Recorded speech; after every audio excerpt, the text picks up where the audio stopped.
Hello बच्चों। अब हम न्यूटन का थर्ड लॉ देखते हैं। ये समझने में सबसे ज़्यादा इजी लॉ है और ये हम नॉर्मल लैंग्वेजेस में भी अपने यूज़ करते हैं। Action and reaction are equal and opposite. Action is equal to reaction and opposite to reaction. Okay, इसका मतलब ये है कि अगर वॉल पे आप अपना पंच मारोगे एक, तो वॉल भी आपके हाथों पे पंच मारेगी। जब हम वॉल को पंच मारते हैं तो हमारे हाथों पे लगती है ना, तो हम जिस फोर्स से वॉल को मार रहे हैं, फोर्स जो हमने अप्लाई किया वॉल पे, तो वॉल भी हम पे उतना ही equal and opposite force apply करेगी। This is Newton's third law of motion.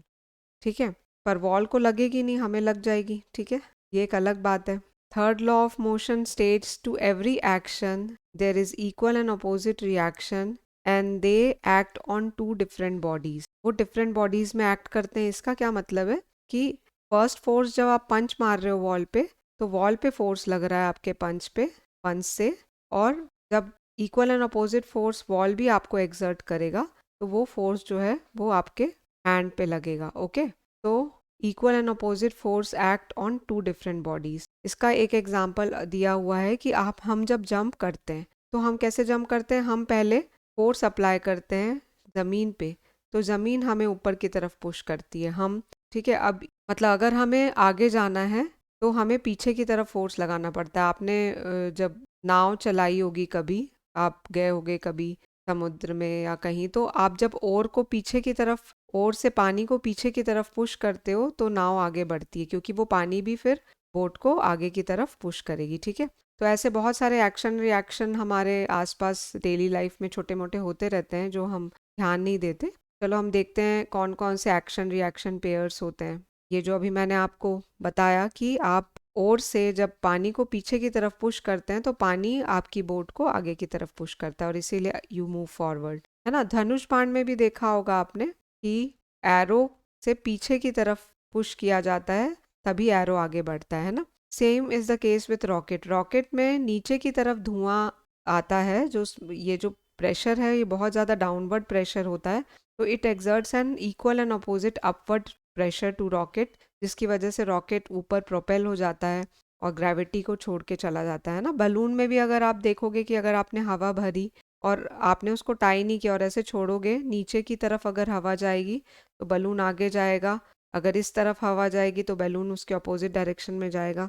ठीक है, तो these are various action reaction forces. Gun, जब गन से बुलेट जाती है तो गन जब बुलेट पे एक फॉरवर्ड फोर्स लगाती है तो बुलेट भी गन पे एक बैकवर्ड फोर्स लगाती है, और इसीलिए गन जो होती है वो रिकॉइल करती है, झटका खाती है ना।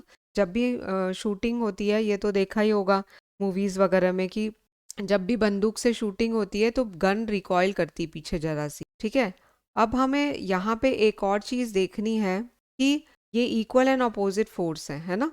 फोर्स इक्वल एंड अपोजिट है, तो गन जितना फोर्स लगा रही है बुलेट पे, उतना ही उतना ही फोर्स बुलेट भी गन पे लगा रही है, लेकिन बुलेट बहुत ज़्यादा आगे जा रही है और गन थोड़ी सी पीछे जा रही है। ऐसा क्यों है, ये अभी हम स्टडी करेंगे, इस पे विचार करेंगे। ओके, अभी थोड़ी चीज़ें और देख लेते हैं पहले।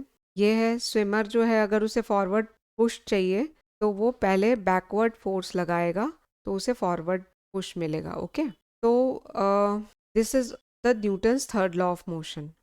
अब हम ये वाली चीज़ पे वापस आ जाते हैं। जब हम देखते हैं कि ऐसा क्यों होता है कि ये जो फोर्स लगा रहा है गन, जो सपोज बुलेट पे जो फोर्स लगा रही है ये वाला, ये F1 है, ठीक है, तो बुलेट इतना आगे जा रहा है, लेकिन जो बुलेट गन पे फोर्स लगा रही है तो गन तो बहुत थोड़ा सा ही पीछे जा रहा है। ऐसा क्यों हो रहा है, जबकि ये दोनों फोर्सेस क्या है, इक्वल एंड अपोजिट फोर्स। ठीक है, अब हमने न्यूटन सेकेंड लॉ में ये भी देखा था कि जो एक्सीलरेशन प्रोड्यूस होगा that depends upon the mass of the object and it depends on the force of the object. अब एक्सीलरेशन कौन कितना प्रोड्यूस करेगा, वो फोर्स के ऊपर डिपेंड करता है कि फोर्स ज़्यादा होगा तो एक्सीलरेशन ज़्यादा होगा, और वो मास पे भी डिपेंड करता है, मास जितना ज़्यादा होगा उतना एक्सीलरेशन कम होगा। हमने देखा था ना, it is inversely proportional to mass. अब देखो बुलेट का मास कम है तो एक्सीलरेशन इसका ज़्यादा है, और गन का मास कंपेयर टू बुलेट ज़्यादा है, इसलिए उसका एक्सेलरेशन कम है। यहाँ से तो हमें सिंपली ये वाली बात समझ में आ गई है। ठीक है, और अगर हम इसे न्यूटन थर्ड लॉ के हिसाब से सोचें तो भी हम इसको बहुत इजीली समझ सकते हैं। देखो, ये सपोज जो गन जो बुलेट पे फोर्स लगा रही है वो है ये F1, ओके, और जो बुलेट गन पे फोर्स लगा रहा है वो है F2। अब ये दोनों इक्वल हैं, F1 और F2 इक्वल हैं, opposite in sign, okay.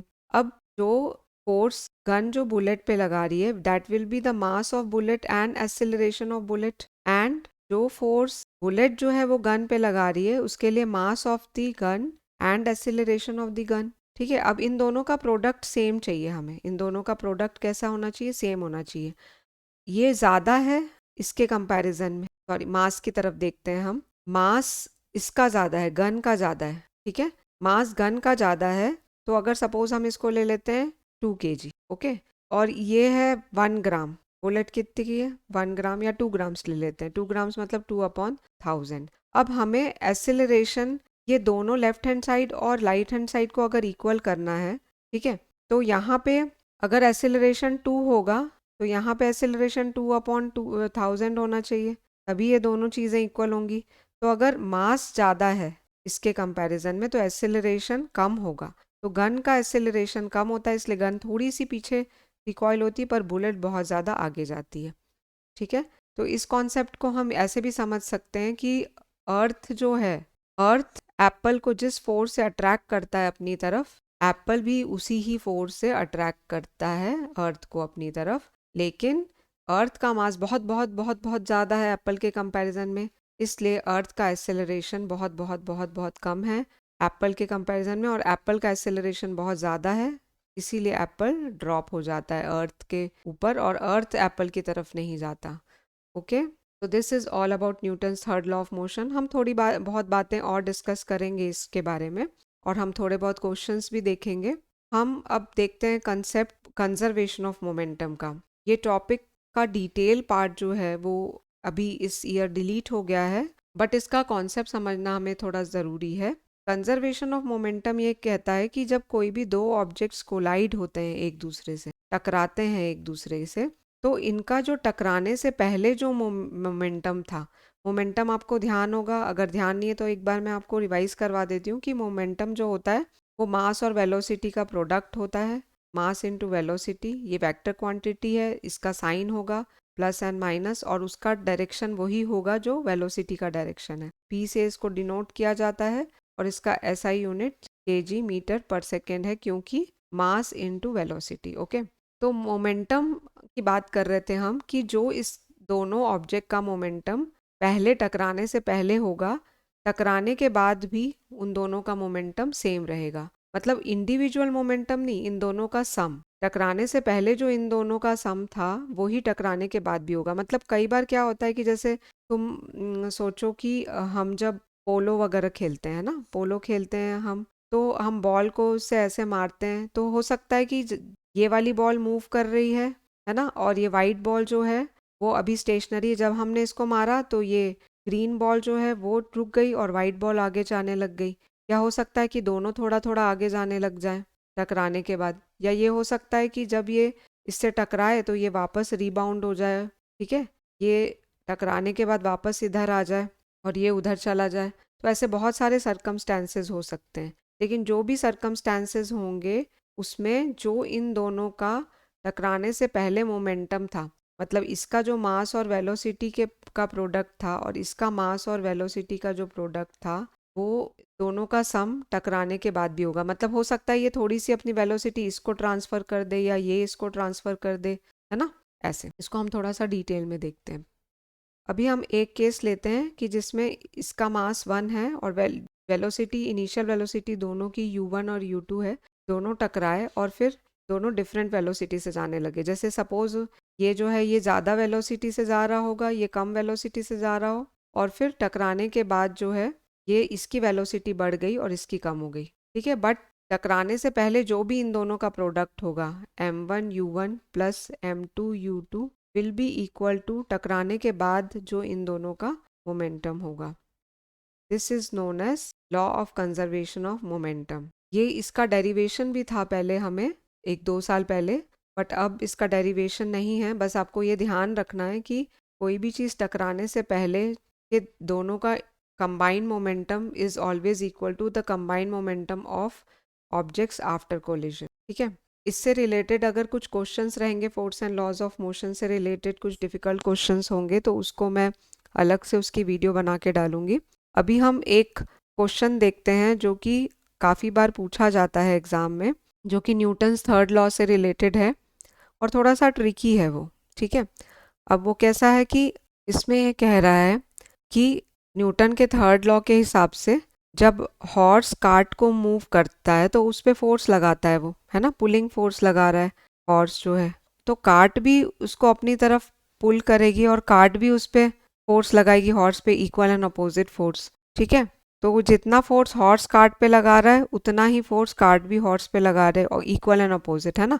Suppose इसने 100 न्यूटन का फोर्स लगाया तो कार्ट ने भी 100 न्यूटन का ही फोर्स लगा दिया। तो जब ये इक्वल एंड अपोजिट फोर्स हैं तो ये बैलेंस्ड फोर्स हो गए। ठीक है, अब बैलेंस्ड फोर्स हो गए तो ये बैलेंस्ड फोर्स में आपको पता है कि वो मूव नहीं करता है ऑब्जेक्ट, तो फिर ये ऑब्जेक्ट मूव कैसे करेगा, तो ये क्वेश्चन आपसे पूछा जाता है। ठीक है, अगर आप कुछ सोच सकते हो तो आप अपने माइंड में कुछ आंसर सोचो कि क्या हो सकता है इसका आंसर। ठीक है, कि ये बैलेंस्ड फोर्स है तो ये कार्ट मूव कैसे कर रही है, कभी ना कभी तो मूव करती है ना कार्ट जब हॉर्स उसको पुल करता है। तो जब हॉर्स कार्ट को फोर्स लगा रहा है तो कार्ट भी हॉर्स को फोर्स लगा रहा है, इक्वल एंड अपोजिट, और ये कैंसल आउट हो जाएगा। तो फिर कार्ट मूव कैसे कर रही है ना। क्वेश्चन पहले समझ लो अच्छे से, फिर हम आंसर सोचेंगे। तो आप इसको पॉज करके खुद सोच सकते हो, खुद अपने आप को जवाब दे सकते हो। मैं अब इसका आंसर बताती हूँ। देखो, जब भी बैलेंस्ड फोर्स होता है, बैलेंस्ड फोर्स हमेशा एक ऑब्जेक्ट पे लगता है। एक ऑब्जेक्ट को अगर आप दो जगह पुल कर रहे हो with equal and opposite forces तो वो कभी भी वो ऑब्जेक्ट मूव नहीं करता।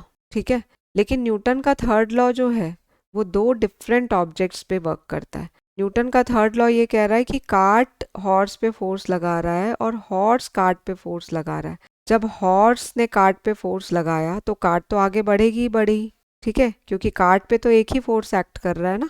और जब कार्ट ने हॉर्स पे फोर्स लगाया तो उसके कारण ही तो हॉर्स को पसीना आ रहा है, वो अपनी मस्कुलर फोर्स इसीलिए तो यूज कर रहा है क्योंकि कार्ट भी उसको अपनी तरफ पुल कर रहा है। तो उस फोर्स को ओवरकम करने के लिए वो ग्राउंड पे फोर्स लगाता है और अपनी मस्कुलर फोर्स लगाता है और फिर वो एक्सर्ट होता है। उसका जो एक्सर्शन है वो इसी वजह से तो है क्योंकि कार्ट उस पे इक्वल एंड अपोजिट फोर्स लगा रहा है।